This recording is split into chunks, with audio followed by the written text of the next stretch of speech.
أتعرف ما معنى الكلمة؟ مفتاح الجنة في كلمة، دخول النار على كلمة، الكلمة لو تعرف حرمة، زاد مدخور، الكلمة نور، وبعض الكلمات قبور، بعض الكلمات قلاع شامخة يعتصم بها النبل البشري، الكلمة فرقان ما بين بغي ونبي. مشاهدينا الأفاضل في كل مكان، مرحبا بكم. أنا محمد عبد أحييكم وأولى حلقات برنامج بقعة حرية على شاشة أزهري الفضائية. قديما قالوا إن تاريخ الإنسان الحقيقي هو تاريخ وعيه بحريته، وبرنامجنا يقول لكم لا قيمة للحياة بدون حرية. هي بقعة للحرية بيننا وبينكم مشاهدينا، نصنعها سويا لتمتد وتصبح فضاء واسعا مفتوحا لكل الأفكار: المعرفة، السلطة، الحرية، العدل، التسامح، القومية، الأسطورة، المدنية. هي مفاهيم قد تبدو مجردة ونظرية للوهلة الأولى، لكنها مفاهيم حاكمة في الحياة وحاضرة تشكل وجداننا واتجاهاتنا في الحياة التي نعيشها. هذا البرنامج يسعى مشاهدينا لمناقشة كافة الأفكار بمنتهى الحرية، لتحليل أبعادها والاشتباك مع الأسئلة المرتبطة بها بمنتهى الحرية. التحدي الأكبر لنا هو أن نوجد تلك المساحة بين النظر والتطبيق، بين المفهوم والواقع الذي نعيشه. باختصار شديد مشاهدينا، لقاؤنا معكم سيكون أسبوعيا عبر 5 حلقات. الحلقة الأولى نخصصها لتأصيل المفهوم، على سبيل المثال العدل، الحرية، التسامح. ويعقب الحلقة الأولى 4 حلقات، 3 حلقات لمناقشة ما يرتبط بالمفهوم من تساؤلات وإشكاليات في ضوء الخطاب الإسلامي. الحلقة الخامسة هي حلقة في ضوء الخطاب الإسلامي. الحلقة الخامسة هي حلقتكم أنتم، من تصنعونها. هي حلقة تفاعلية، رأيكم فيها هو البطل الأساسي لتفنيد ما ورد في الحلقات ال4 السابقة، وذلك عبر مشاركاتكم. بقعة حرية مساحة نصنعها سويا، فالأفكار دائما لها أجنحة سنحلق بها قدر الاستطاعة، نحن وأنتم إلى أبعد سماء.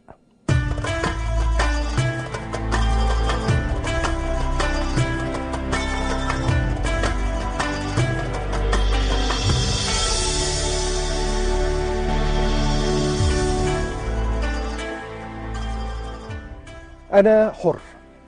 إن أغلب الناس يقولون هذا وهم يؤمنون وواثقون أنهم أحرار، ويشعرون أن لهم إرادة حرة. فهل هم أحرار فعلا؟ وما مدى حريتهم؟ الحرية هل هي فكرة دينية أم قيمة أخلاقية؟ هل الحرية منحة من السماء أم حق ينتزع؟ هل هناك أنواع من الحريات أم أن الحرية هي الحرية في كل زمان ومكان؟ ما هو الفاصل بين الحرية والفوضى؟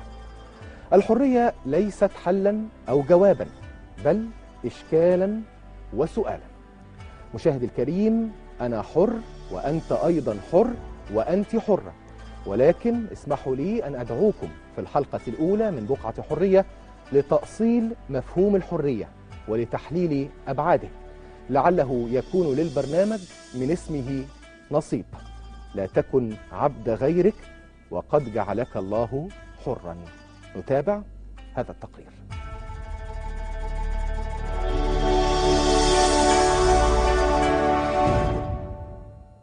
يعتبر مفهوم الحرية من أكثر المصطلحات التي ثارت حولها إشكاليات وجدليات كثيرة، وتعددت المذاهب وتباينت الآراء حول الضوابط التي يدور في رحابها مفهوم الحرية، غير أن ما اجتمعت عليه الآراء في مفهوم الحرية أنها حرية الفكر، حرية التعبير، وحرية العقيدة. ومن التاريخ القديم يطالعنا فلاسفة اليونان بمعاني متباينة لمفهوم الحرية، فقد اعتبر سقراط أن الحرية تعني فعل الأفضل، وهو ما ساقه فيما بعد للمحاكمة الشهيرة التي دفع حياته فيها ثمنا لتمسكه بالحرية، بينما ربطها أرسطو بقضية الاختيار، والاختيار عنده ليس ناجما عن المعرفة وحدها، بل هو مرتبط ارتباطا وثيقا بالإرادة.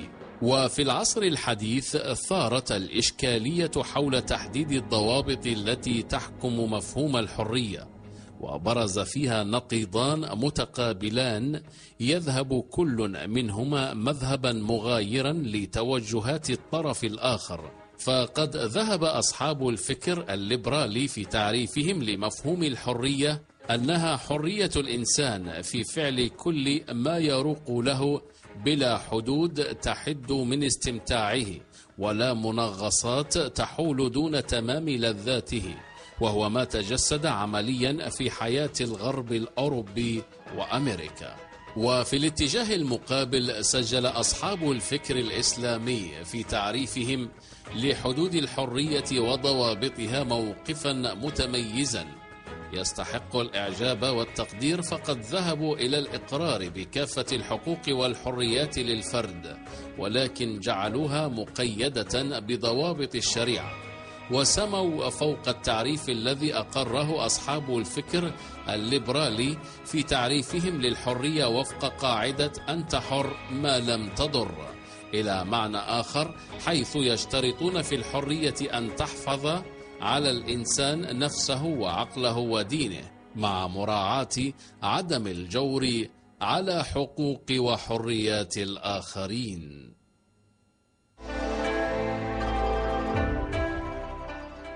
إذن هو مفهوم في غاية الإشكالية، الحرية.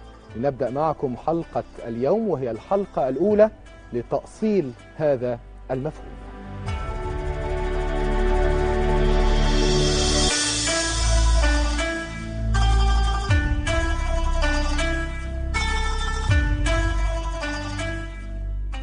نرحب بكم مشاهدينا من جديد، وأولى حلقات برنامج بقعة حرية. اسمحوا لي في البداية أن أرحب بضيفي الكريمين في هذا اللقاء. يسعدنا أن يكون معنا الأستاذ الدكتور محمد الجليند، أستاذ ورئيس قسم الفلسفة الإسلامية كلية دار العلوم جامعة القاهرة. أهلا بك دكتور محمد. يا أهلا بك يا كريم. أهلا بك. ونرحب أيضا مشاهدينا بالأستاذ الدكتور علي مبروك، أستاذ الفلسفة بكلية الآداب قسم الفلسفة جامعة القاهرة. أهلا بك دكتور، وشاكرين على تلبية الدعوة. لنبدأ مع الدكتور محمد الجليند والحديث عن مفهوم الحرية ومحاولة لضبط هذا المصطلح. هل يمكن أن نضبط هذا المصطلح وأن يكون له تعريف الحرية؟ بسم الله الرحمن الرحيم. دعني أولا أقدم كلمة شكر للجنود، لا أقول الجنود المجهولين، وإنما الجنود المعلومين الحقيقة لما بذلوه من جهد طيب لإنجاز هذا العمل الذي نحن بصدده الآن. وأتمنى لبرنامجكم بقعة حرية أن تتسع هذه البقعة وتتسع لتشمل الثوب كله والمحيط كله والعالم كله، خاصة أنها بقعة حرية، والحرية أمل منشود لكل إنسان على وجه الأرض، وهي قيمة إنسانية يتطلبها الجميع. وضبط هذا المصطلح الحقيقة يختلف من حضارة إلى حضارة، ومن نظرة إلى نظرة. على المستوى السياسي لها مفهوم، على المستوى الاجتماعي لها مفهوم، على المستوى الديني أيضا لها مفهوم، بل على المستوى الفكري الفلسفي المجرد لها أيضا مفهوم. وتعدد هذه المفاهيم الحقيقة يسري معنى الحرية ويضيف إليها ما يمكن أن تنضبط به على كل هذه المستويات. فعلى سبيل المثال في التقرير الذي رأيناه الآن على الشاشة ينبئ عن مظاهر مادية لحضارات، هذه الحضارات تختلف فيما بينها في تقرير مفهوم الحرية. فرأينا مشاهد تنتمي إلى الحضارة اليونانية، ومشاهد تنتمي إلى الحضارة المسيحية، وأخرى تنتمي إلى الحضارة الإسلامية، بل هناك ما شاهدناه على الشاشة من مناظر تنتمي إلى حضارات ذات ديانات وضعية. وبالتالي يعني كل حضارة دكتور أو كل تختلف. ثقافة تعرف الحرية أيوة، بحسب ثقافتها من وبحسب حضارتها. فلسفتها الخاصة بنظرتها إلى الإنسان ومكانة ووظيفة هذا الإنسان في الوجود. طب ما أقرب تعريف من هذه التعريفات إلى قلب وروح الدكتور محمد الجلياند؟ الحرية يمكن أن تعرف بأنها أن تفعل بالمعنى الأخلاقي ما يمليه عليك ضميرك الديني والأخلاقي، بحيث لا تضر الآخرين. إذا كنت في مجتمع تمام، فالمعنى منضبط بضوابط المجتمع. تمام. إذا كنت صاحب ديانة فإن المفهوم ينضبط بضوابط هذه الديانة إلى آخره. طب اسمح لي أتوجه للدكتور مبروك. دكتور مبروك، يعني الدكتور محمد الجلياند في تعريفه الآن لمفهوم الحرية قال يجب أن تحكم بالضمير الديني، أن تكون منضبطة بالضوابط الأخلاقية والاجتماعية والضوابط الدينية. هل تتفق مع هذا الطرح، وكيف ترى أنت مفهوم الحرية؟ يعني اسمح لي أولا قبل الاتفاق أو الاختلاف مع أستاذنا الدكتور محمد إني كمان يعني أشير إلى ثنائي على البرنامج والقناة توجه هذا البرنامج إلى معالجة منضبطة وإلى سعي إلى ضبط مفاهيم كثيرة التداول، لكن بيتكشف للمرء أنها يعني في الحقيقة في حاجة إلى ضبط كثير. وبدون ضبط المفاهيم في الحقيقة تتحول إلى يعني قذائف صحيح. نتقاذف بها، وفقط ضبطها معرفيا هو الذي يعني يحيلها إلى ساحة للحوار وليست ساحة للتناحر صحيح. بين أفراد وبين يعني المجتمع. فيما يعني يتعلق بالحرية، لو سألتني عن التعريف أقول لك لا أعرف في الحقيقة ما الحرية. يعني مسألة الحرية ربما في تصوري تند عن أي محاولة للتعريف النظري، يعني أن تعرفها نظريا صحيح. يعني هي تمارس أكثر من أن تعرف. بالضبط، هي فعل يتحقق أكثر مما نسعى إلى ضبطه نظريا. بكل تأكيد أنا أتفق أنه الحضارات لها تجارب، الحضارات المختلفة والثقافات المختلفة لها تجارب مع الحرية، ونستطيع أن نرصد هذه التجارب، وأنا لي ملاحظات على ما سمعته فيما يخص في التقرير اللي تفضلتم بالإشارة إليه. لكن خلينا أقول الأول أنه يعني أنا عندي مسألتين أساسيتين بيحددوا في الحقيقة مفهوم الحرية في تصوري. هناك عنوان لكتاب يعني أصدره فيلسوف إيطالي، عنوان الكتاب اسمه التاريخ بوصفه قصة الحرية. وفي الحقيقة هذا الفيلسوف الإيطالي اللي هو بنديتو كروتشا ده كان أحد تلامذة هيجل الفيلسوف الألماني الكبير هيجل. وهيجل كان بيتصور أنه التاريخ محكوم بالعقل بشكل أساسي.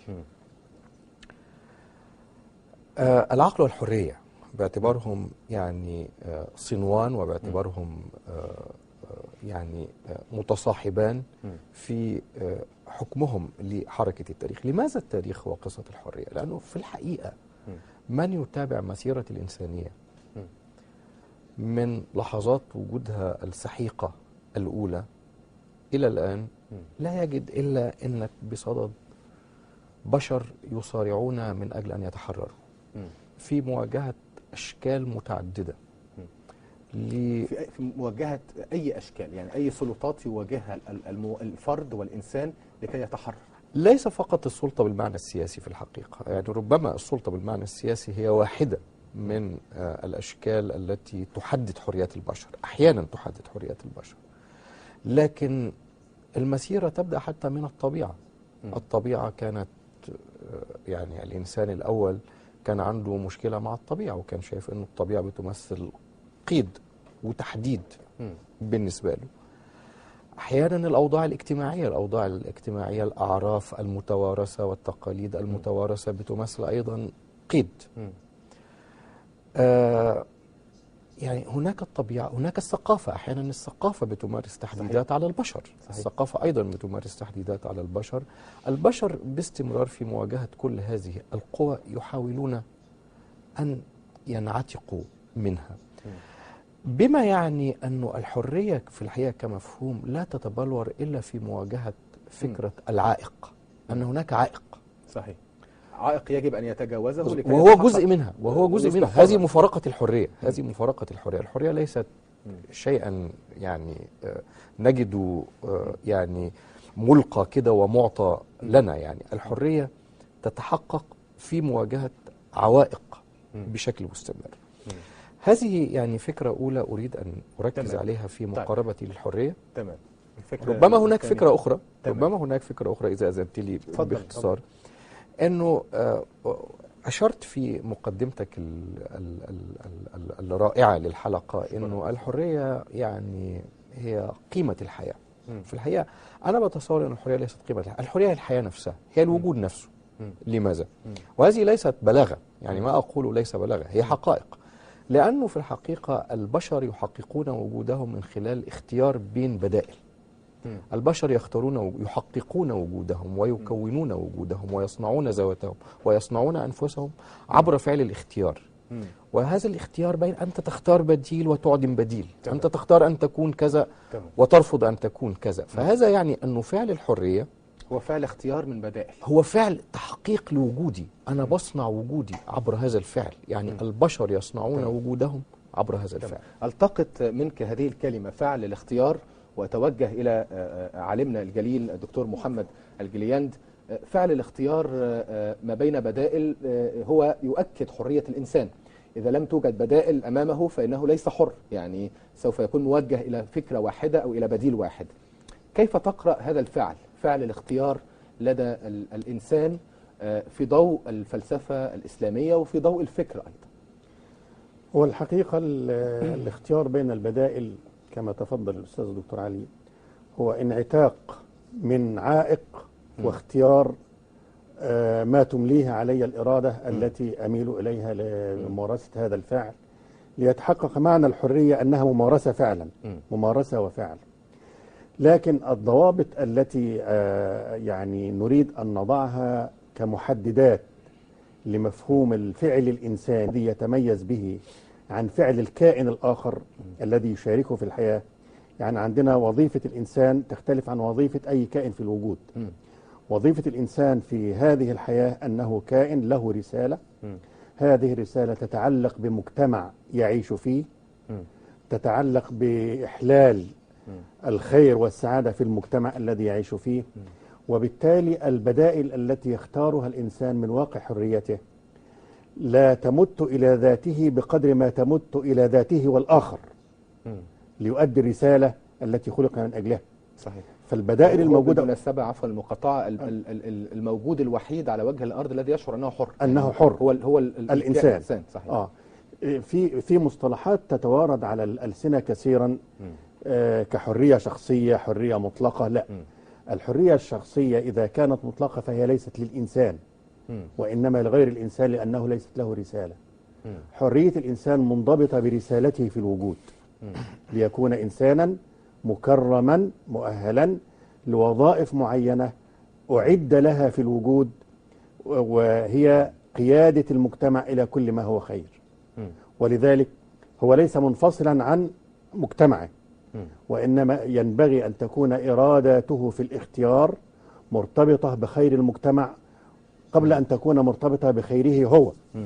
فهنا تأتي الفوارق بين تعريف الحرية كسلوك ينبئ عن حريته الشخصية فقط، أو ينبئ عن حريته في ضوء إحلال الخير للمجتمع الذي يعيش فيه. الفارق بين هذا وذاك هو فارق بين مفهوم الحرية في حضارات مختلفة. هناك من يرى أن الإنسان ليكون حرا أن يفعل ما يشاء وقت ما يشاء كيف يشاء بلا ضوابط وبلا قيود. هذه لا تكون لإنسان صاحب رسالة، وإنما الإنسان في الأديان السماوية كلها لأنه صاحب رسالة فهو حر. لما تيجي تحدد مفهوم علاقة الحرية بعلاقته بالله، حر أن يؤمن وأن يكفر، من شاء فليؤمن ومن شاء فليكفر، حر في أن يؤمن وأن يكفر. لكن في المجتمع حريته في داخل المجتمع الذي يعيش فيه، لكي يكون صاحب رسالة لابد أن تكون منضبطة بأداء رسالته في هذا المجتمع. يعني الضوابط هي الوجه الآخر لممارسة الحرية. تمام. يعني وأنا أمارس الحرية يجب أن يكون هناك وجه الضوابط حاضرا لتحقيق رسالتي في المجتمع. طب دكتور علي مبروك، هل بالفعل يعني حينما تمارس الحرية فيجب قبل أن تمارس الحرية أن تفكر في الضوابط والحدود لها؟ هو يعني مسألة الضوابط دي خليني يعني نفكر فيها معا، يعني لأنه لازم ندرك أيضا أنه مفهوم الضوابط مفهوم مفتوح. مفيش ضوابط، يعني مفيش ضوابط مغلقة. يعني مفهوم الضابط هو مفهوم نفسه لازم نتصوره على أنه مفهوم مفتوح. بس يعني سمعت حتى في التقرير وسمعت الآن ربما من أستاذ الدكتور محمد فكرة أنه الحرية المطلقة بدون يعني أن تكون هناك تحديدات أو ضوابط لهذه الحرية. في الحقيقة لابد أن ندرك أنه هذا التصور للحرية تصور يعني ليس موجودا إلا في ماذا؟ خليني يعني إلا في حالة الإنسان غير المدني، في حالة الإنسان الذي لا يزال يعيش بحسب قوانين الوجود الطبيعي. البشر من لحظة انتقالهم من حالة الوجود الطبيعي الذي كان خاضعا لمفهوم القوة والقوة وحدها، ومفهوم أنه أنا أستطيع أن أحقق ما أريد استنادا إلى قوتي في مواجهة الآخرين. البشر عندما انتقلوا من هذه الحالة اللي هي حالة قانون الغابة، إذا حبينا نستخدم تعبير يعني قريب للأذهان، البشر منذ انتقلوا من هذه الحالة إلى حالة الوجود المدني. الوجود المدني يعني ماذا؟ يعني الوجود المنضبط بقانون الذي يضبطه قانون، اللي بيبدأ البشر يدركوا أنه الأمن كمان سمة مهمة للوجود وخاصية مهمة من خواص الوجود، ولا بد أن يكون هناك قانون يحفظ الأمن والسلام ويحدد أطر التعاون بين الأفراد. هنا بنبدأ ننتقل إلى مفهوم الضابط. الضابط على أن يكون خلال دولة بالضبط، على أن يكون مفهوما أنه مفهوم الضابط في الحقيقة اختلف من حضارة إلى حضارة. مفهوم الضابط، لكن هناك ضابط في التحليل الأخير، يعني ما لابد أن يستقر أنه لا توجد حضارة منفكة من أي ضوابط. هو فقط الحضارات بتتباين في نوعية الضوابط. هناك حضارات شايفة أنه فكرة الضابط العقلاني بتؤدي الوظيفة. هناك حضارات أخرى شايفة أنه فكرة الضابط الديني بتؤدي وظيفة. إذن إحنا عندنا في تاريخ الإنسانية القانوني مثلا بالضبط، يعني ما هو القانون باعتباره انعكاس لعمل العقل. صحيح. إذن إحنا عندنا نماذج في التاريخ الإنساني مختلفة لجماعات. وعلى فكرة يعني مسألة الضابط ليست اختيارا بالمناسبة. ما فيش جماعة بتيجي تقول أنا هختار الضابط الفلاني وهستبعد الضابط الفلاني.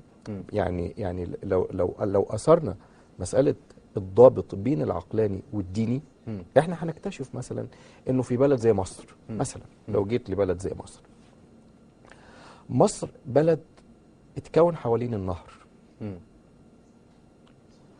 وبالتالي حضارته نشأت حوالين النهر. حضارته ما أنشأهاش الدين، حضارته أنشأها النهر بشكل أساسي. ده احنا بنكتشف إنه النهر وضبط النهر خلق مفهوم الدولة المركزية، وبدأت ربما تكون الدولة المركزية هي اللي تبني دين. بدأنا نتصور الفرعون باعتباره إله، يعني بدأت الدولة تكتشف إنه الدين أداة من أدواتها في الاشتغال وفي ضبط الناس وفي ضبط العلائق بين الناس، فبدأت تخلق هذا الضابط الديني لضبط العلاقات بين الأفراد. لكن أنت هتكتشف أنه في حضارات تانية، يعني مثلا لو بصيت لتجربة الإسلام، ودي يمكن قيمة ابن خلدون الأساسية في الحديث عن تجربة الإسلام مع العرب، هتكتشف انه ابن خلدون بيتكلم عن الضابط الديني باعتباره ان هو الضابط الوحيد الذي كان يصلح مع هذه الجماعة.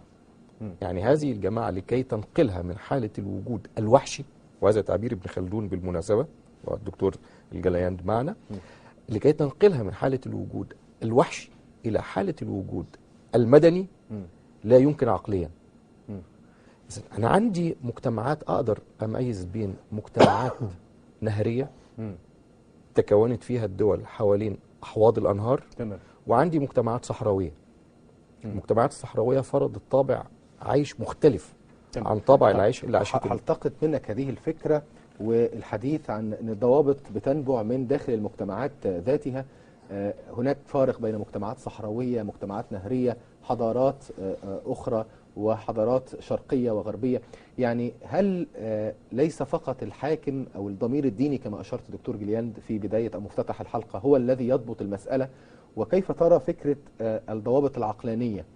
هل يمكن أن نقول أن هناك ضوابط عقلانية مثلا في مواجهة ضوابط أخرى دينية؟ لا شك، مش في مواجهة ضوابط دينية. لا شك أن هناك ضوابط عقلانية في كل مجتمع تطبق سلوكيات هذا المجتمع على مستوى الأفراد وعلى مستوى الجماعات.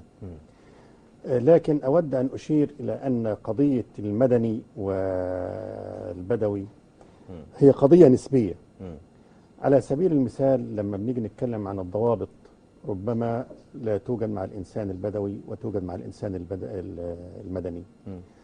الآن أمريكا تعامل العالم على أنها المهيمن الوحيد من منطلق حضاري مدني، وتفرض عليه ما تراه هي تحت بند الحرية والديمقراطية.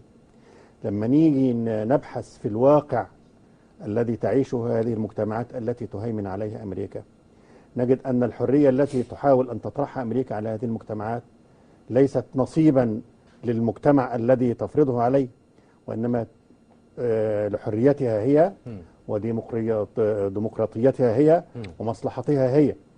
فتفاوت المفهوم من بدوي لمدني تفاوت نسبي، فضلا عن أن المفهوم على لسان كثير من الفلاسفة الآن يتكلمون عن الحرية المطلقة بلا ضوابط. بلا ضوابط. حتى في أمريكا، في ألمانيا، في فرنسا، من الشباب ومن الفلاسفة من تكلم عن الحرية المطلقة التي لا يضبطها إلا منفعتي أنا ومصلحتي أنا ولذتي أنا وما أراه أنا. ويمكن كلمة الليبرالية مسكونة بهذا النفع الفردي لكلمة الليبرالية أو الحرية. ده موجود. إنما على مستوى الواقع بقى حتى بمنطق الفطرة لابد أن تفرض على الإنسان ضوابط في سلوكه. الفطرة بعيدا عن العقل وبعيدا عن الدين وبعيدا عن الفلسفة. الإنسان الذي يعيش بفطرته السليمة يجد في سلوكياته ما يضبط هذا السلوك. صحيح. ليحقق للآخر ما أريده أنا.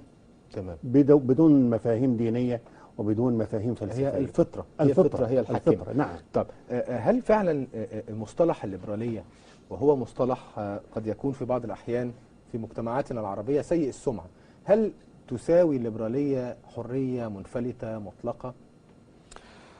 يعني بكل تأكيد أنا بتصور أنه هذا التصور يعني في حاجة إلى مناقشة وفي حاجة إلى مراجعة، ونحن في حاجة بالفعل إلى أن نراجع هذه المفاهيم بالتأكيد. احنا يعني محتاجين نراجعها، يعني صحيح. مراجعة دقيقة. لكن أنا يعني لست من أنصار القول بأنه الليبرالية تعني هذا الانفلات على الصعيد الفردي، لأنه في الحقيقة الليبرالية ليست، يعني احنا بنركز ربما على ما تعنيه في السياق الفردي، لكن في التحليل الأخير الليبرالية فلسفة سياسية واجتماعية. لعل الذين يعني يحاولون قراءة دلالتها على المستوى الفردي ويخوفون أو يقولون أنه دلالتها على المستوى الفردي تعني الانفلات من كل قيود. وأنا في الحقيقة برضو مش قادر أفهم أنه في بشر يمكن أن يعيشوا منفلتين. حضرتك بترجعها دي للمرحلة الوحشية اللي هي البدائية. بالظبط. دلوقتي في مدنية فما فيش الانفلات الكامل. بالظبط. مسألة الانفلات الكامل دي مسألة يعني يصعب تصورها في حال البشر تمام. الآن. طب يعني احنا هنخصص بالطبع يعني حلقة لضبط أو الحديث عن مفهوم الليبرالية، لكن عودة إلى الحرية، والليبرالية تعني بالإنجليزية يعني الحرية، لكن بالزبط. عودة إلى مفهوم الحرية بعين أستاذ الفلسفة، أستاذ الفكر.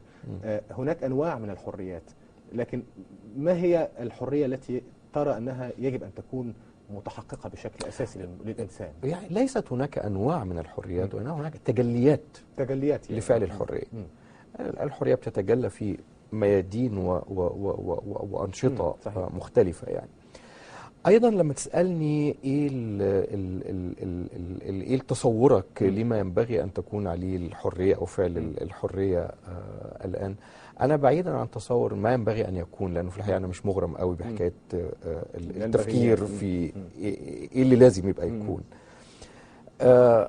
بتصور أنه أيضا التفكير في هذا السؤال لا يمكن أن يكون تفكيرا مطلقا، وإنما هو أيضا تفكير مرتبط بالشروط اللي بعيشها أنا في هذه اللحظة في مصر، في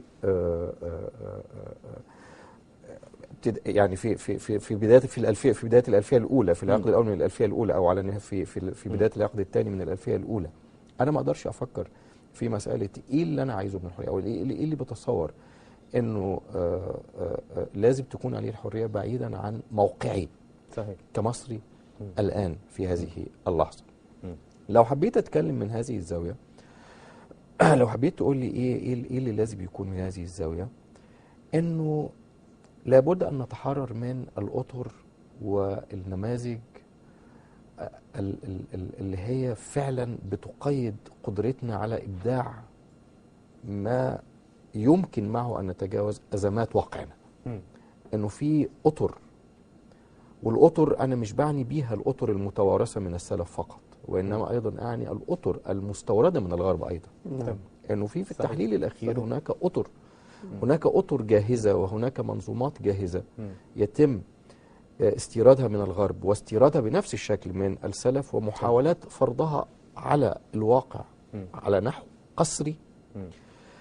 وفي الحقيقة هذا هو الذي يرعبني الآن. يعني هذا هو الذي التحدي بالضبط، هذا هو التحدي اللي راهن أمام المصريين والعرب في سبيل أنهم يبدعوا نموذجا خاصا صحيح مستفيدين بالتأكيد من ما صنعوا السلف وما صنعوا الغرب، وما صنعوا الغرب الآن، وما صنعوا الغرب. أنا بقول مستفيدين مما صنعوا السلف ومما صنعوا الغرب، وعلى نحو يعني يساعدهم على الاستجابة للتحديات اللي بتفرضها اللحظة الراهنة. في هذه المساحة تحديدا، هل لدينا نحن نموذج خاص للحرية؟ يعني دون أن كما يقول الدكتور مبروك نتأثر أو نعبد السلف، ودون أن نتبع نظريات غربية قادمة من الخارج، هل لدينا نموذجا خاصا للحرية أو لمفهومنا للحرية كعالم عربي وإسلام؟ لنا مساحة مفتوحة جدا جدا، نملأ هذه المساحة بما نراه صالحا لنهضة هذا المجتمع،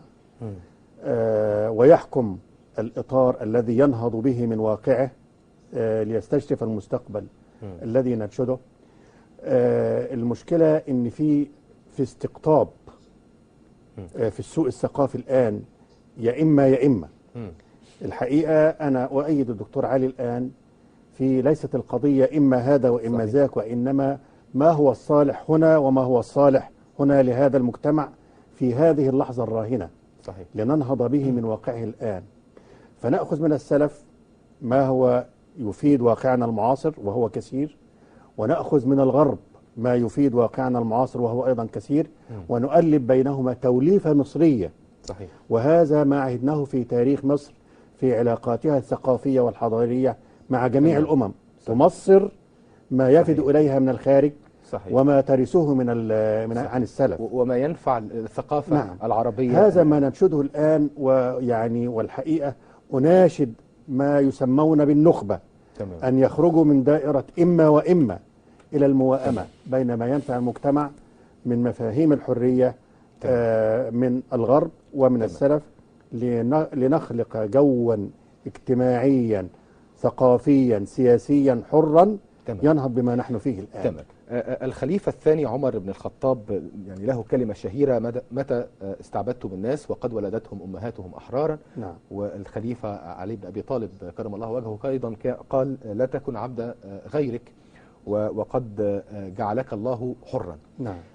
كيف أسس الفقه الإسلامي لمفهوم الحرية؟ يعني كيف شوف يا أستاذ تعامل محمد، معه؟ هذا المصطلح تجاوزه الإسلام إلى ما يترتب عليه. ما يترتب على الحرية إيه؟ أن أكون مسؤولا، لأن المسؤولية نتيجة للإحساس بالحرية، وإذا انتفت الحرية فلا مسؤولية. من هنا جاء خطاب الإسلام في القرآن وفي السنة للإنسان على أنه مسؤول. ولذلك قد تعجب إن كلمة الحرية لم ترد في القرآن الكريم إلا المشتق بتاعها ورد على لسان إني نذرت لك ما في بطني محررا. السيدة مريم عليها السلام وهي تشير إلى السيد المسيح: إني نذرت لك ما في بطني محررا. المادة اللغوية وردت في هذه العبارة فقط، لكن تعجب إن كلمة الحرية بهذا المعنى أو بهذه الصيغة حرية لم ترد في القرآن الكريم، وإنما ورد ما يترتب على الإحساس بالحرية وهي المسؤولية. لأن المسؤولية كما قلت تعني أنك حر، وإذا انتفت حريتك انتفت مسؤوليتك. ولذلك تجد في القرآن: إلا ما اضطررتم إليه فمن اضطر غير باغ ولا عاد. فكأن وجود إنسان مسؤول هدف إسلامي، ولأنه مسؤول لابد أن يكون حرا صحيح. وممارسا لحريته ويعيش حريته، وكما يحس بمسؤوليته ويعيش حريته يعتقد أن الآخر مثله تماما. فلا أتعدى على حريته صحيح. ولا أنازعه مسؤوليته، وإنما أضع يده في يدي لننهض بمسؤوليتنا جميعا تجاه هذا المجتمع.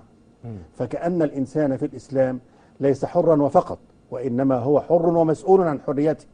ولذلك الحرية في الإسلام فريضة، ليست منا من أحد ولا موهبة من أحد، وإنما الإنسان من واقع تكليفه شرعا بمسؤوليته عن مجتمعه هو حر ويكافح ويناضل ويقاتل ليحصل على هذه الحرية.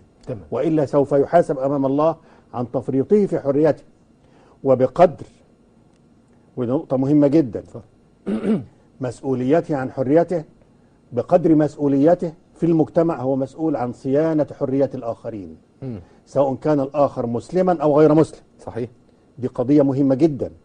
أنا من واقع سواء كنت رئيس دولة أو محافظ أو بقدر مسؤوليتي في المجتمع أنا مسؤول أمام الله أولا وأمام نفسي ثانيا عن صيانة حريات الآخرين الذين يعيشون معي في هذا المجتمع، سواء كانوا مسلمين أو يهود أو نصارى، ما داموا يعيشون في هذا المجتمع. دي قضية الحقيقة أرجو أن تؤصل. صحيح. المسؤولية مبنية على الحرية، ولذلك لم يتكلم القرآن الكريم كثيرا عن الحرية، وإنما يتكلم عن المسؤولية المبنية على الحرية. يعني إذن الحرية كما تقول فريضة إسلامية. نعم. كيف تقرأ دكتور علي مبروك تجليات الحرية في ضوء الخبرة الإسلامية، في ضوء الفقه وفي ضوء التشريع الإسلامي؟ يعني في الحقيقة متفق من حيث المبدأ على أنه يعني ما تقدرش تأسس فعل الإيمان نفسه إلا على الحرية. صحيح. يعني لأنه فعل التكليف يعني يفترض إنسانا حرا مسؤولا يعني لكي أكلفه يعني. لكن مع ذلك في تاريخ الإسلام الحقيقة أنت بتكتشف أنه يعني هناك يعني مشكلة فيما يخص الحرية، فيما يخص مسألة الحرية، بدليل أنه المفهوم بالمناسبة، وده شيء لعله مضحك يعني، أنه رفاعة الطهطاوي في القرن ال19 وهو بيحاول يترجم الدستور الفرنسي ولقى فيه كلمة ليبرتي، يعني شاف أكيد يعني شاف الكلمة مستخدمة كتير، يعني ده كان رايح في الفترة الثورية وفي فترة التنوير والى اخره. فكلمه ليبرتي، كلمه حريه، دي متداوله بشكل كثيف في اللغه الفرنسيه. صحيح. وحابب ينقلها للعربيه لم يجد في العربية مفهوما مقابلا لهذه الكلمة للكلمة دي. ولهذا السبب فهو ترجمها ترجمة من أعجب ما يمكن. ترجم كلمة الحرية بإخوة العبودية. إخوة العبودية أو أخوة العبودية. بمعنى إيه؟ بمعنى أننا جميعا متآخين في العبودية لله. هذا هو ما تصوره الطهطاوي. يعني تصور أنه هذا التركيب اللغوي اللي هو عمله هو المقابل لهذه الكلمة اللي هي كلمة حرية التي يعني اطلع على تداولها الكثيف في الفرنسي. فالحقيقة عندنا مشكلة فيما يخص الحرية، ولابد أن نعترف بهذا. في الحقيقة أنا شايف أنه لابد أن نعترف بهذا. طبعا النصوص التأسيسية ممكن أن تلتمس فيها أسس جيدة، لكن الكيفية التي قرأت بها هذه النصوص التأسيسية والصياغات التي تمت للمفاهيم في الفقه الإسلامي أو في العقيدة أو إلى آخره، بنكتشف في الحقيقة. وخصوصا أيضا عندما نتحدث لابد أن نكون يعني مدركين لمسألة مهمة، إنك لا تستطيع أن تتحدث عن الفكر الإسلامي كله وكأنه شيء واحد. صحيح. الفكر الإسلامي ده تيارات متعددة وخطابات متعددة ومذاهب شتى وإلى آخره، لكن هناك هيمنة تحققت لواحد من هذه الاتجاهات وتم تهميش ما عدا. لسوء الحظ أنه الهيمنة تحققت في التراث للتيار المناهض للحرية في الحقيقة، واللي هو أسس لحضور الاستبداد على نحو أو آخر في ميادينه السياسية والاجتماعية بشكل أساسي. يعني أدعوكم للنزول إلى الشارع. أدعو ضيفي الكريمين الدكتور محمد جلياند والدكتور علي مبروك أن ننزل إلى الشارع مع كاميرا بقعة حرية. كاميرا بقعة حرية رصدت آراء الناس في الشارع حول الحرية ومفهوم الحرية في الحياة. نتابع ونعود مرة أخرى، كونوا معنا.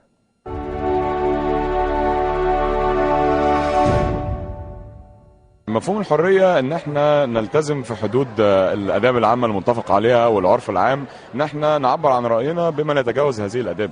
يعني احنا من حقنا نقول رأينا في نظام الحكم عندنا في بلدنا، من حقنا ننقد قضايا الفساد اللي بتحصل في البلد، من حقنا يكون في ديمقراطية وحرية رأي في التعبير. ان احنا نقول رأينا بدون قمع من اي جهات مسؤولة طالما ما بيتعداش حدود الادب. الحرية انك تقول رأيك بس وتختلف عن الاخرين. الحرية اختلاف، ما فيش اي مشكلة، ولكن تقول رأيك ولا تجبر على حق الاخر انه يقول رأيه. الحرية ان كل واحد ياخد حقه، الناس دي تاخد حقوقها. لا، الحرية كل واحد يقول رأيه، ما فيش حد يضغط عليه، بيكون حر، ما فيش حد يضغط عليه، ما حدش يديله اللي في دماغه هو مش في دماغك انت. انت تبقى حر، عارف انت عايز تقول ايه. في حدود للحرية. مثلا ان انا ما ينفعش اتكلم افتح قنوات اباحية، او اتكلم في الدين، او اجيب حاجات عن الدين، او ادخل في مناطق محظورة عن الدين. ان انا ما احجرش على حق غيري في التعبير حتى لو اختلفت معاه. ده اسلامنا اصلا بينادي بالحريه، وهي الحريه اساس الاسلام واساس الدين واساس المعيشه العاديه حتى. من ساعه الثوره ما قامت فعلا انا ما حسيتش باي حريه، مفيش اي تغيير. هي عدم الاعتداء على حريه الاخرين. الحريه ان انا اتعلم ديني واتعلم كل حاجه انفع بها شعبي ووطني. الحريه ان البني ادم يبقى حر في الفكر، حر في اي مذهب ديني ينتمي له، حر في اي مذهب سياسي، اي حزب سياسي مثلا عايز يشترك فيه. البني ادم يبقى يعني مش حاسس ان هو مقيد، حريه التعبير عن الراي بشكل عام. حريه ان انا ابقى حره بس ما اذيش الاخرين بحريتي، دي اهم حاجه في الحريه. تحرر من سلطه بتعيقنا، نحقق امالنا، نكون مستقبلنا، نعيش حياه كريمه، يعني ابسط الحقوق تكون موجوده معانا. الحريه يعني مش موجوده في مصر عموما، فاحنا يعني الحريه بالنسبه لي هو غير الشعارات بقى اللي هو انت حر ما لم تضر والكلام ده. الحريه ان انا يعني ما بقاش مجبر مني حاجه انا مش عايز اعملها. الحرية إن كل واحد يطالب برأيه من غير ما يبقى فيه حجر، من غير ما يكون فيه محاكمات عسكرية للمدنيين. يعني هي دي الحرية. الحرية إن كل واحد يقول رأيه ويفكر فيه ويقدر إن هو يتحاور من غير ما يكون فيه حجر، وكل واحد يعبر عن اللي هو عايزه من غير ما يكون عليه أي رقابة. الحرية هي ازاي ان انا اقدر اكون حر في ان انا اعبر عن رأيي، وازاي حر ان انا اكون اقدر اوجه رأيي في الطريق الصح.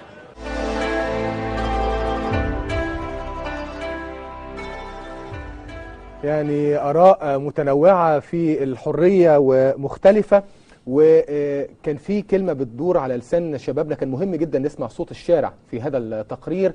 حرية الرأي، حرية التعبير، في رغبة كده وفي عطش للإبداء الرأي والحرية الخاصة بالحرية الفكرية وحرية التعبير. وأحد الشباب قال مفيش حرية، مفيش حرية موجودة في الوطن. هشوف رأي ضيوفي الكرام وهبدأ بالدكتور محمد الجلياند. دكتور محمد، ما الذي استوقفك في هذا التقرير؟ شفنا عينة مختلفة بتمثل حتى تيارات مختلفة في الشارع يعني. والله هي تقريبا كل ما سمعناه شمل كل المعاني المتوقعة حول مفهوم الحرية، سواء كانت معنى سياسي، معنى اجتماعي، معنى اقتصادي، معنى فكري فلسفي، لأن ده انعكاس للواقع اللي الشباب عايشينه، اللي حس بوطأة القمع والقهر السياسي اللي عايشه، لجأ إلى تجسيد معنى الحرية في معنى سياسي. اللي حاسس بالكبت في التعبير عما يريد عبر عن هذا المعنى، عن الإبداع، عن رأيه بدون قهر وبدون سلطة تمنعه. كذلك المعنى الديني موجود في الشارع.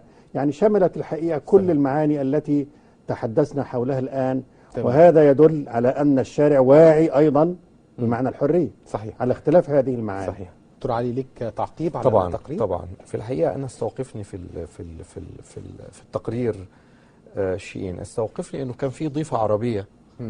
الضيفة العربية استخدمت الحرية كفعل، تكلمت عن التحرر ولم لما سألوها عن الحرية تكلمت عن التحرر ولم تتحدث عن الحرية. ودي مسألة مهمة جدا، لأنه الحرية في الحقيقة عندما تتحدث عنها يعني بصيغة مصدرية وليس بصيغة الفعل، فأنت تتعامل معها وكأنها جوهر، بينما الحقيقة الحرية ممارسة. ولهذا السبب فأنا كنت سعيد قوي إن أنا أسمع الأستاذ. لكن في مسألة تانية في الحقيقة، مسألة إنه في إشارة دائما إلى فكرة أن هناك حدود لفعل الحرية. بس الحدود يعني ما بيتقلناش، يعني حد يتكلم عن حدود الآداب العامة وحد يتكلم عن الحدود اللي بيفرضها الدين، إنه ما نناقش الدين وإلى آخره. أنا بتخوف من هذا الكلام في الحقيقة، لأنه يعني فيما يخص أي مجتمع، يعني لما تيجي تكلمني مثلا عن المجتمع العربي أو المجتمع المصري تحديدا، إذا كانت الأبوية إلى الآن قيمة وبتعتبر جزء من الآداب العامة، والأبوية في التحليل الأخير هي جذر، ونذكر جميعا إنها كانت سلاح مبارك الأساسي في استدرار عطف المصريين وفي تقديمه لنفسهم على أنه أب وإلى آخره. عندما تكون الأبوية يعني ندرك جميعا أن حضورها حضور سلبي، وعندما أحاول أن أنتقد هذا المفهوم فكأني في هذه الحالة بخرج عن الآداب العامة للمجتمع. صحيح. تمام. وهذا يعني لابد من تغيير الأمور تنضبط. تمام. طيب يعني هناك الكثير من النصوص السياسية والفكرية في التاريخ الفكري الإنساني أسست وأصلت لمفهوم الحرية. يعني هناك مقال في العبودية المختارة لأيتن دي لابوسيه تحدث فيه عن العبودية، مفهوم العبودية ودور الدولة الحديثة إزاء الحرية والتحرر، وتحدث عن القمع الذي يعاني منه البشر. دكتور جلياند، هل القمع أداة محفزة للتحرر؟ يعني لكي أحصل على حريتي فيجب أن أواجه أداة قمعية أيا كانت هذه الأداة؟ الحقيقة دعني أعلق بعض الشيء أو ببعض الكلمات على مفهوم الضوابط المتعلقة بمفهوم الحرية. البعض بيعتبر هذه الضوابط قيد على حرية الإنسان. المجتمع لو كان منضبطا بضوابط أخلاقية وسياسية واجتماعية ودينية أيضا، بيعرف كل فرد ما له وما عليه في هذا المجتمع. الابن تجاه الأب، الراعي تجاه الرعية، الإنسان تجاه المجتمع. يعني لو انضبطت حركة المجتمع بضوابطه الأخلاقية أو الدينية والسياسية، نحن نعرف ما للحاكم والحاكم يعرف ما عليه نحو المجتمع. هنا لا تكون الأمور بمثابة قيود على حرية الأفراد، وإنما ضوابط العلاقات المتبادلة بين الأفراد، بين الأبناء والآباء، بين أفراد المجتمع والحاكم. هذه الضوابط لابد منها، إنما لا أريد أن أضعها في ثوب قيد على حرية المرء. ننتقل إلى القضية اللي حضرتك طرحتها. نعم، قد تكون العبودية موجودة لكن الإنسان ما بيحسش بها، فلا يصور ولا ينشد الحرية. لكن إذا أحس بأنه عبد ومقهور ومظلوم وإلى آخره، إذا أحس لابد أن يصور ليحقق حريته بيده أحيانا، وبسيفه أحيانا، وبكلمته أحيانا أخرى. فالعبودية إحساس، كما أن الحرية إحساس وسلوك، العبودية أيضا إحساس وسلوك. إذا أحس الإنسان بالقهر أمام سيده أو أمام سطوة المجتمع أو أمام سطوة الحاكم، لابد أن يصور لتحقيق هذه الحرية. ولذلك يعني تحضرني هنا عبارة أحد الصحابة الذين سئلوا عن الإسلام ورسالتكم إيه؟ قال له: جئنا لنخرج العبادة من عبادة العباد إلى عبادة رب العباد. جميل. وبقدر إحساس المرء بحريته أمام الآخرين، أو بقدر إحساسه بعبوديته لله، يحس بأنه حر أمام الآخرين. هنا تأتي هذه المفاهيم لتجسد معنى الحرية التي ينطلق منها المرء في ثورته على كل معاني العبودية، سواء كانت العبودية متمثلة أمام سلطان جائر، تمام، أمام استعمار، أمام حتى لذته وشهوته. قد يكون الإنسان عبدا لماله، عبدا لشهوته، عبدا للذته. هذه أنواع من العبودية. إحساس الإنسان بها وثورته عليها هي التي تجسد معنى طلبه لمفهوم الحرية. تمام. إلى فكرة العبودية والسلطة، يعني كيف تراها وجه مقابل للحرية؟ وأريد هنا أيضا يعني أن نقتبس كلمات للفيلسوف فوكو، الفيلسوف الشهير ميشيل فوكو، تحدث وقال: لا يمكن أن نتصور مجتمعا خاليا من العلاقات السلطوية، فمن الممكن أن ينتهي نمط معين من السلطة، إلا أن نمطا آخر لا يكاد أن يلبث في النشوء مرة أخرى. يعني هناك سلسلة متواصلة من العلاقات السلطوية لا تنتهي أبدا. هل نحن محكومين دائما بسلطة قامعة، كما يقول مثلا بتبسيط كلام هذا الفيلسوف أنه ما أن تنتهي سلطة حتى تبدأ سلطة أخرى في التشكل؟ طيب، خليني بس أشير أولا إلى مقال العبودية المختارة بتاع لابواسيه، لأنه في الحقيقة مقال مهم في الحقيقة، لأنه إحنا تحدثنا كثيرا عن الحرية يعني كمطلب إنساني وكفعل وكممارسة وكمسؤولية وإلى آخره. لكن علينا أيضا لكي لا نكون مثاليين طوال الوقت أن نشير إلى أنه العبودية أيضا بيبدو في بعض الأحيان أنها الحرية بيبدو في بعض الأحيان أيضا أنها تكون عبئا، وأن البشر يفرون منها. الهروب من الحرية، بالضبط. هل نهرب بالضبط بعض الأحيان من الحرية، نخاف منها يعني. بالضبط. بالضبط. هذا هو معنى العبودية المختارة، إنه بيستشعر يعني إنه يبدو أن الحرية مسألة أو ممارسة تتطلب شجاعة، والبعض يعتبرها في حاجة إلى مجاهدة، يعني زي مجاهدة الصوفية كده، يعني باعتبار أنه فعل شاق، يعني يريدون أن يصورون لنا مدى مشقة هذا الفعل. ومن هنا فإنه لا ينبغي أن نتصور أنه كل البشر يعني مستعدين لمواجهة عبء المسؤولية والتصدي ليه، فبيفروا من هذا العبء. ده بيكون طابع أو طبع مثلا يعني في الإنسان أن يكون قابلا لأنه يستعبد يعني؟ لا أستطيع أن أقول إنه إنه دي جزء من طبيعة البشر. دي ليست جزءا من طبيعة البشر، وإنما جزء من التركيبة الاجتماعية اللي بيعيشوا فيها. أحيانا التراكيب الاجتماعية والظروف التاريخية والسياقات التاريخية اللي بيعيش فيها البشر بتفرض عليهم أشياء ضد طبيعتهم، تخليهم فيها قابلية للاستعباد يعني. بالضبط. اللي سماها أظن مالك بن نبي قابلية للاستعمار.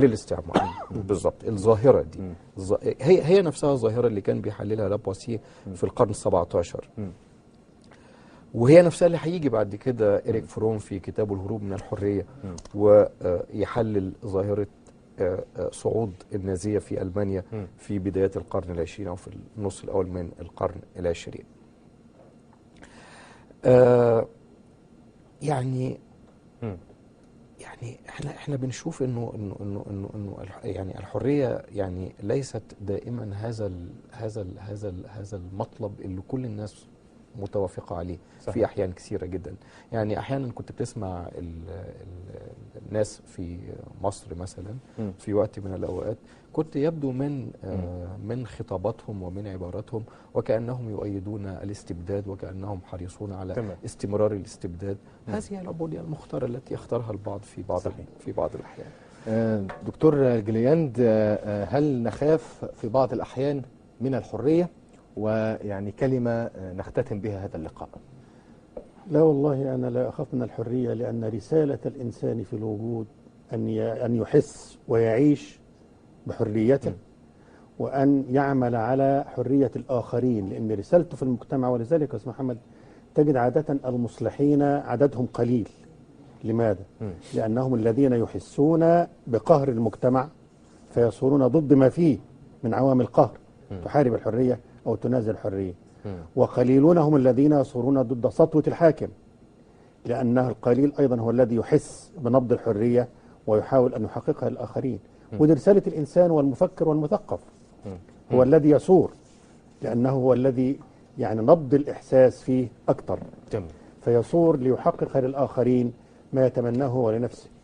فليس لا أظن أن هناك من يتمنى العبودية ويحارب الحرية من هذا المنطلق، لأنها قيمة إنسانية منشودة للجميع حتى وإن لم تتحقق.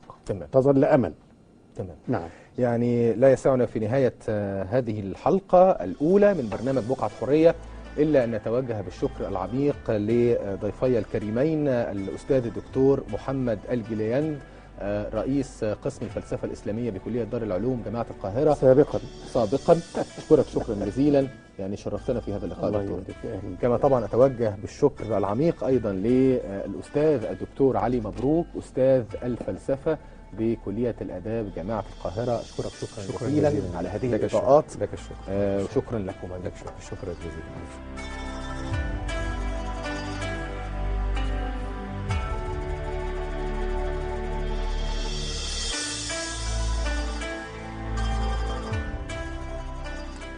مشاهدينا الأفاضل، وصلنا مع حضراتكم لختام هذه الحلقة الأولى من برنامج بقعة حرية، الحلقة التأصيلية لمفهوم الحرية.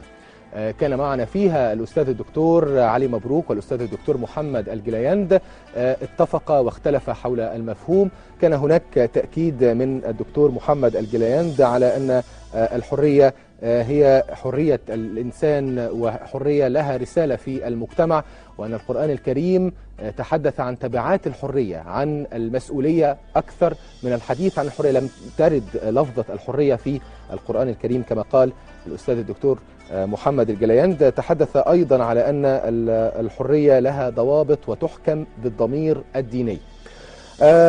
أيضا الأستاذ الدكتور علي مبروك قال إن الحرية لا تعرف، الحرية تمارس على الأرض، وأيضا حلق معنا في فضاءات هذا المفهوم لأكثر من مفكر في الحضارة الغربية، وتحدث أيضا على أهمية الحديث عن الضوابط العقلانية، أن هناك ضوابط عقلانية تنقل المجتمعات من المرحلة البدائية إلى المرحلة المدنية تحكم مفهوم الحرية.